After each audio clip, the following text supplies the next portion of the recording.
दोस्तों, आप देख रहे हैं रात में क्लासेस में हूं रामेश्वर वर्मा। आज का हमारा टॉपिक है कोल एनालिसिस। राइट, कोल एनालिसिस में जितने भी रूल एंड रेगुलेशन होता है उसके बारे में आज डिटेल से चर्चा करने वाले हैं।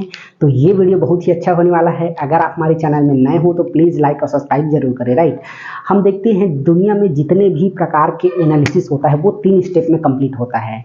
हम चाहे कोल का बात करें, वाटर का बात करें, पेट्रोलियम का बात करें और ऑयल का बात करें, ये सभी जितना भी एनालिसिस 3 स्टेप में कंप्लीट होता है। सबसे पहला स्टेप होता है सैंपल को कलेक्ट करना, दूसरा उसका प्रिपेयर करना, तीसरा में आता है एनालिसिस। ये 3 अलग अलग स्टेप में पूरा प्रोसेस होता है। सभी के लिए मैं कंपलसरी बात कर रहा हूँ, कोल, वाटर, पेट्रोलियम, ऑयल, ये सब के लिए सबसे पहला स्टेप क्या होता है, सैंपल को हमको क्या करना है, इकट्ठा करना है, फिर उसका प्रिपेयर करना है, फिर हम क्या करते हैं, एनालिसिस करते हैं।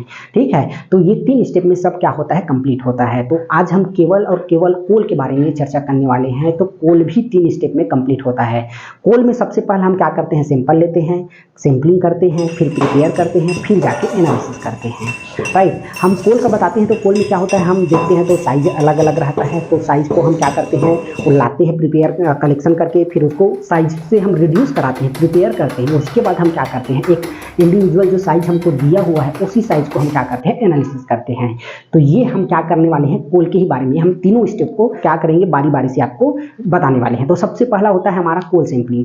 कोल सैंपलिंग अलग अलग आपने देखे होंगे। जैसे हमारे पास बेसिकली जो ज़्यादा ट्रेंड में है, रेक सैंपलिंग होता है, बेल्ट होता है, कन्वेयर बेल्ट बोलेंगे उसी को, फिर ट्रक है, रोपवे है, सीप है।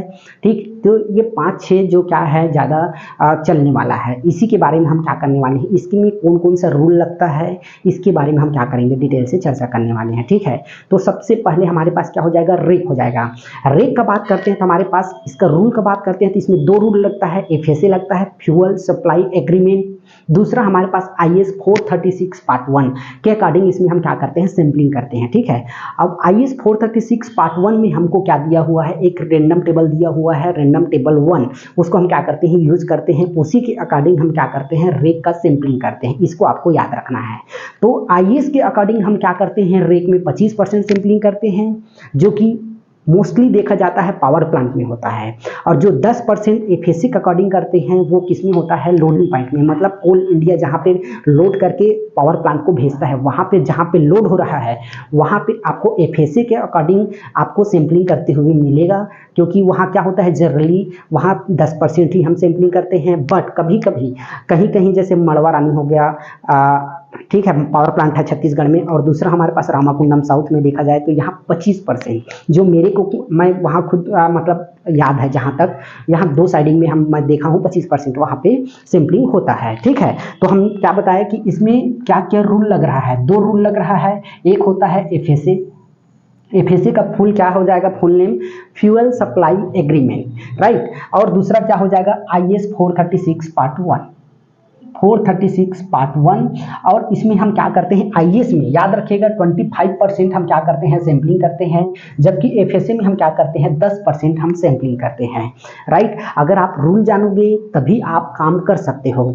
ठीक है, अगर कोई आपसे बोल दिया कि आप IS के अकॉर्डिंग सैंपलिंग करिए रेक में, तो आप क्या करोगे, FSA नहीं लगा सकते, उसमें IS के अकॉर्डिंग ही आपको 25% वहाँ पे सैंपलिंग करना होगा। हो गया, ये किसमें दिया हुआ है, Indian standard IS 436 part 1 table number 1 के अकॉर्डिंग हम क्या करते हैं, ये टेबल लेते हैं, फिर इसके अकॉर्डिंग हम क्या करते हैं, इसमें सैंपलिंग करते हैं। राइट, ये हमारे क्या हो गया, ये हो गया रेक का। दूसरा हम बात करते हैं ट्रक का। ट्रक में क्या होता है, ट्रक में जनरली हम FSA फॉलो करते हैं, FSA फ्यूल सप्लाई एग्रीमेंट। उसके अकॉर्डिंग हम क्या करते हैं, इसका सैंपलिंग करते हैं। ठीक है, इसके पूरा मैं डिटेल जानकारी अलग से वीडियो में सेपरेट मैं बना चुका हूं, आप उसमें देख सकते हो। ठीक है, केवल आज हम क्या बात कर रहे हैं, केवल और केवल हम रूल के बारे में बात कर रहे हैं। अब जब रूल जानोगे तो आपको काम करने में मजा आएगा, कॉन्फिडेंस लेवल बढ़ेगा, जो माइनर मिस्टेक हो रहा है वो दूर होगा। तो हम ट्रक में क्या बताती है आपको, ट्रक में बताए हैं FSA। ठीक है, और कन्वेयर बेल्ट में भी क्या बता दिए, FSA। और रोपवे में तो जहाँ तक दिया नहीं है तो इसको हम क्या करते हैं, MOU। अलग से क्या होता है, MOU पास होता है। जैसे 3 लोग हैं, 3 लोग मिलके हम हाँ इसका सैंपलिंग ऐसे करेंगे, हम इसका सैंपलिंग ऐसा करेंगे कि 3 लोग रहते हैं, 3 पावर प्लांट, और क्या रहता है, खरीदने वाला, बेचने वाला, तीसरा एनालिसिस करने वाला। तीनों के बीच में एक जो MOU तैयार होता है उसके अकॉर्डिंग इसमें होता है। सिप में FSA और IS दोनों काम करता है।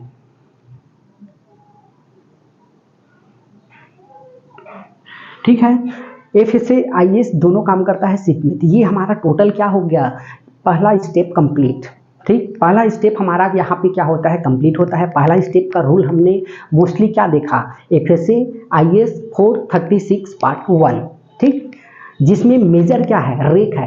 मेजर हमारे पास क्या हो जाएगा, रेक है, जिसमें FSA के अकॉर्डिंग 10% करना है, IAS के अकॉर्डिंग हमको कितना करना है, 25%। और IAS कौन सा IAS लेना है, तो IAS 436 पार्ट 1 के अकॉर्डिंग हम क्या करते हैं, रेक सैंपलिंग करते हैं। राइट, ये हो गया। अब इसमें एक वजन भी दिया है, तो इसमें 30 kg वजन लेना है, इसमें कितना लेना है, अप्रॉक्सीमेटली 50 से 60 kg।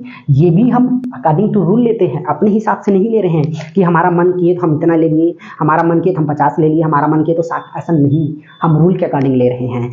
ट्रक में हमको लेना है 30, ठीक है, ये भी क्या रहेगा, 60 ही रहेगा, ये ट्रक में रहेगा 30। ठीक है, तो हम कोई भी चीज़ ले रहे हैं वो रूल के हिसाब से ले रहे हैं। FSA में भी 60% है, IAS में भी 50 से 60% है। राइट, ये हो गया हमारे पास FSA IAS। पहला स्टेप कंप्लीट, हमने सैंपल कलेक्ट कर लिया। ठीक है, किसे किसे किया, तो रेक से, ट्रक से, कन्वेयर बेल्ट से, रोपवे से, शिप से। राइट, ये 5 प्रकार का हमारे पास एक सैंपलिंग करने का माध्यम है, ट्रांसपोर्टिंग का माध्यम है, एक जगह से दूसरी जगह ले जाने के लिए। ठीक है, इसी का मेजर अभी यूज हो रहा है। ठीक है, आगे और फ्यूचर में एक आध और कुछ जुड़ सकता है, वो हम बाद में बताएंगे। ठीक, अब ये हमारे पास पहला स्टेप कंप्लीट हो गया। अब हमारे पास दूसरा हम देखते हैं, जब हमारे पास सैंपल कलेक्ट हो गया, अब उसको हम कौन से रूल फॉलो करेंगे। ठीक है, अब ये हमारे पास ये 5 देख लिए, 5 जगह से हमारे पास आया है, लेकिन सबके लिए हमारे पास कॉमन क्या रूल लगने वाला है, FSA। अब दूसरा हमारा टॉपिक या दूसरा स्टेप बोल सकते हैं, दूसरा स्टेप हमारे पास क्या हो जाएगा, तो दूसरा स्टेप हो जाएगा कोल प्रिपरेशन। ठीक है, कोल प्रिपरेशन बेसिकली FSA में बेस्ड है। FSA में बोला गया है कि जो भी हमारे पास सैंपल आएगा उसको हमको मशीन के द्वारा ही हमको क्या करना है, उसको प्रिपेयर करना है। बट कहीं कहीं पे क्या होता है, लाइट ज़्यादा लंबे समय के लिए वो रहता है, या मैनुअल, जब हमारे पास मशीन नहीं हो तभी हमको क्या करना है, मैनुअल यूज करना है। अगर हमारे पास मशीन होते हुए मैनुअल यूज नहीं करना है, इसको आपको याद रखना है। जब आपके पास मशीन है तो आपको मशीन में ही यूज करना है। हमको 4 प्रकार का मशीन का यहाँ पे जिक्र किया गया है IFSA में। तो सबसे पहला हमारे पास प्राइमरी क्रशर होता है, जिसका साइज होता है 50 mm। दूसरा होता है हमारे पास secondary crusher, tertiary crusher, fourth crusher. Secondary crusher का हमारे पास क्या होता है, 12.5 mm। टर्सरी क्रशर का होता है हमारे पास 3.35 mm। फोर्थ क्रशर का होता है हमारे पास 212 माइक्रोन। ठीक, ये हमारे पास क्या है, 4 प्रकार का क्रशर है जो कि हमको FSA में दिया हुआ है, इसको आपको याद रखना है। ठीक है, ये हमारे पास क्या हो गया, जब हमारे पास इतना सब हो गया तो इसको याद रखना है। अच्छा, आप देखिएगा 212 माइक्रोन IAS और FSA में दिया हुआ है, लेकिन 72 MS आपको BIS में देखने को मिलेगा, इसको आपको याद रखना है। 72 MS BIS में बोला गया है, इसको आपको कंफ्यूजन इसमें नहीं होना है। ठीक, ये हमारे पास 2 स्टेप हो गया। इसमें हमने क्या बताया है, मेजरली इसमें हम क्या बताए आपको, क्रशर के बारे में बताए। 50 mm होता है हमारे पास, 12.5 होता है हमारे पास, mm में होगा ना, और 3.35 में होगा, और उसके बाद 212 माइक्रोन में। राइट, ये हमारे पास 4 प्रकार का क्रशर हो गया। अब हमारे पास थर्ड स्टेप, जो हमारे पास फाइनल, जो कि मेजर है, उसको याद रखिएगा, वो होता है कोल एनालिसिस। एक बार आप रूल जानने लगोगे, ये सब टॉपिक बहुत ईजी लगने लगेगा, आपका कॉन्फिडेंस लेवल क्या हो जाएगा, बिल्ड हो जाएगा, आपको लगेगा मजा आएगा जब आप रूल एंड रेगुलेशन जानोगे तो। ठीक है, अब थर्ड हमारे पास क्या हो जाएगा, हमारे पास थर्ड होता है कोल एनालिसिस। कोल एनालिसिस या कोल हम टेस्टिंग बोल सकते हैं। तीसरा हमारे पास क्या हो जाएगा, कोल टेस्टिंग बोलेंगे तो ठीक रहेगा। तीसरा हमारे पास क्या हो जाएगा, कोल टेस्टिंग।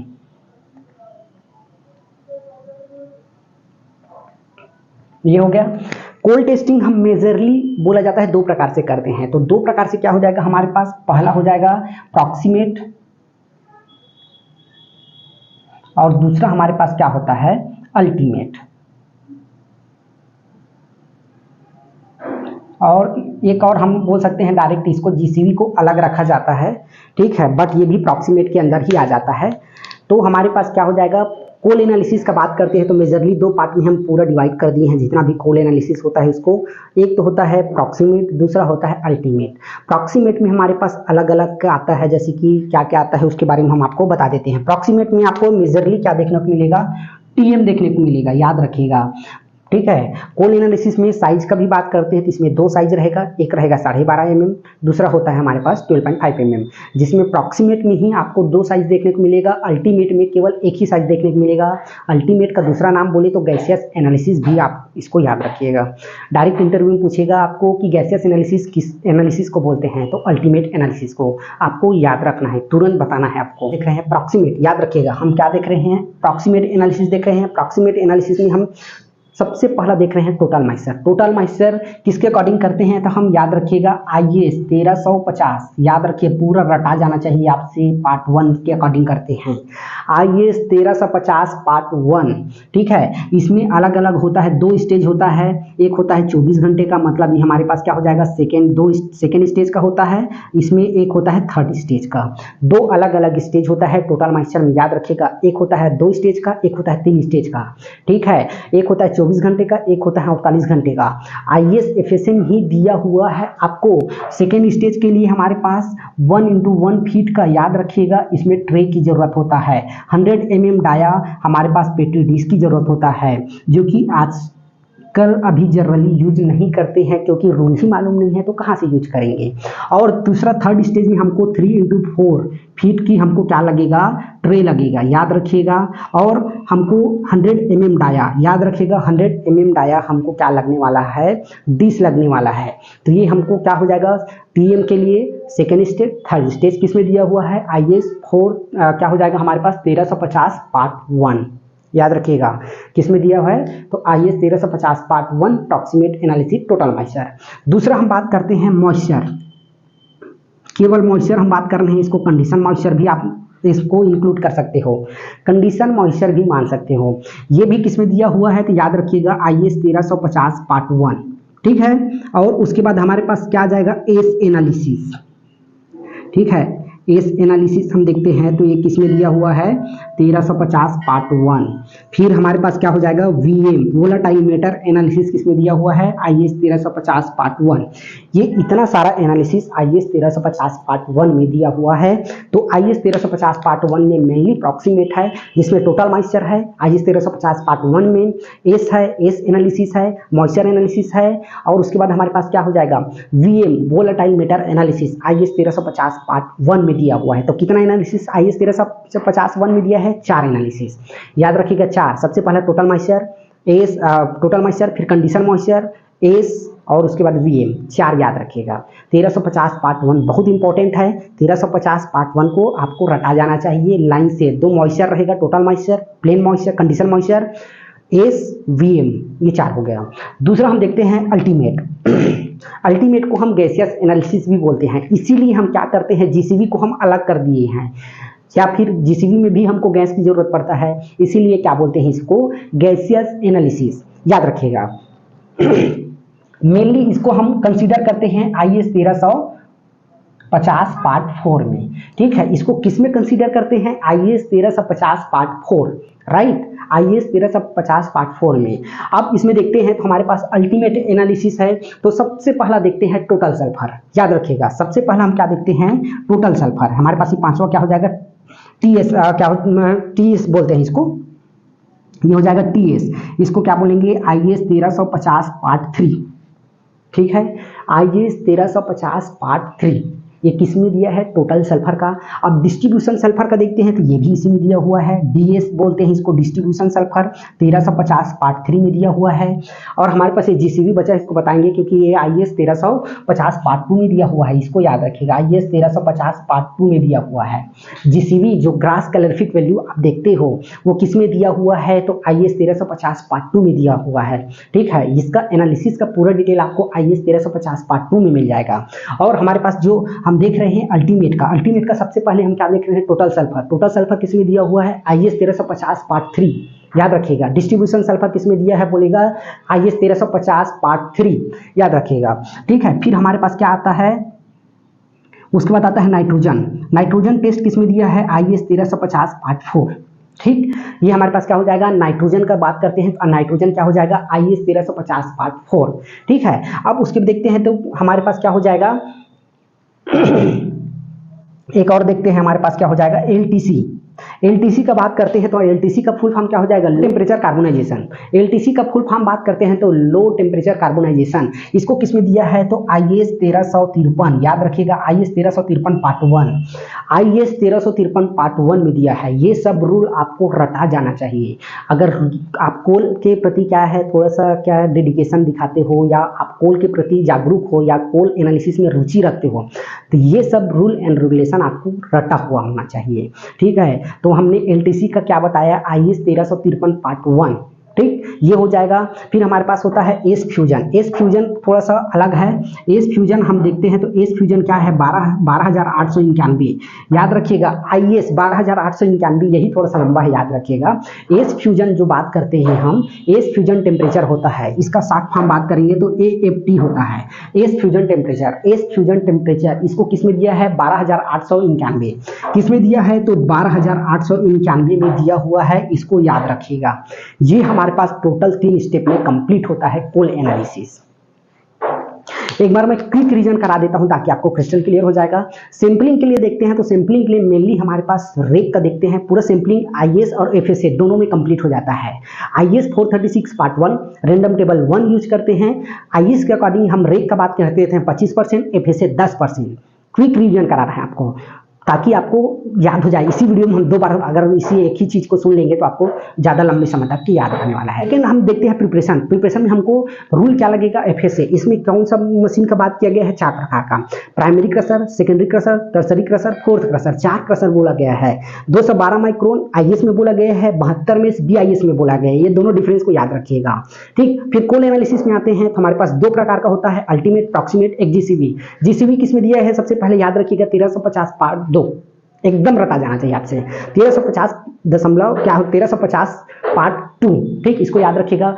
फिर होता है प्रॉक्सिमेट। प्रॉक्सिमेट हमारे पास क्या हो जाएगा, प्रॉक्सिमेट में 4 प्रकार का होता है, टोटल मॉइस्चर, 2 स्टेज होता है, सेकंड स्टेज, थर्ड स्टेज, दोनों अलग अलग होता है। उसमें हमको ट्रे का साइज दिया है, पेट्रीज का साइज दिया है, दोनों के लिए अलग अलग, ठीक है। और उसके बाद हमारे पास टोटल मॉइस्चर एनालिसिस हो गया 1350 पार्ट 1 में ही, याद रखिएगा। फिर हमारे पास कंडीशन मॉइस्चर है 1350 पार्ट 1 में ही। फिर हमारे पास क्या हो जाएगा, एस मॉइस्चर हो गया, एस, उसके बाद हो जाएगा वोलेटाइल मैटर। ये चारों हमको किसने दिया है, 1350 पार्ट 1 में।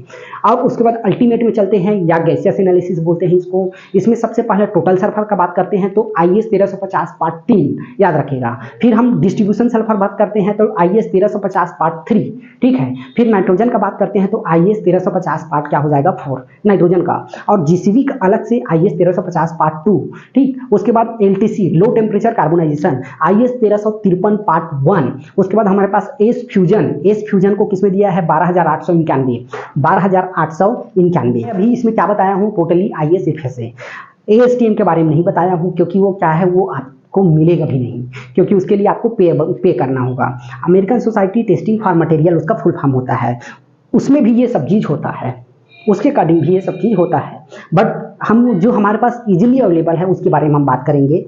उसके बारे में अलग से उसके लिए मशीन लगेगा, अलग अलग प्रकार का उसका क्या रहता है, थोड़ा सा मेथड रहता है, जो हमारे लिए इम्पॉसिबल है उसको परचेज करना। इतना सारा हमको दे कि हम एक PDF को परचेज करने के लिए हमको पैसा देना पड़ता है, इसलिए हम उसको नेगलेक्ट करते हैं।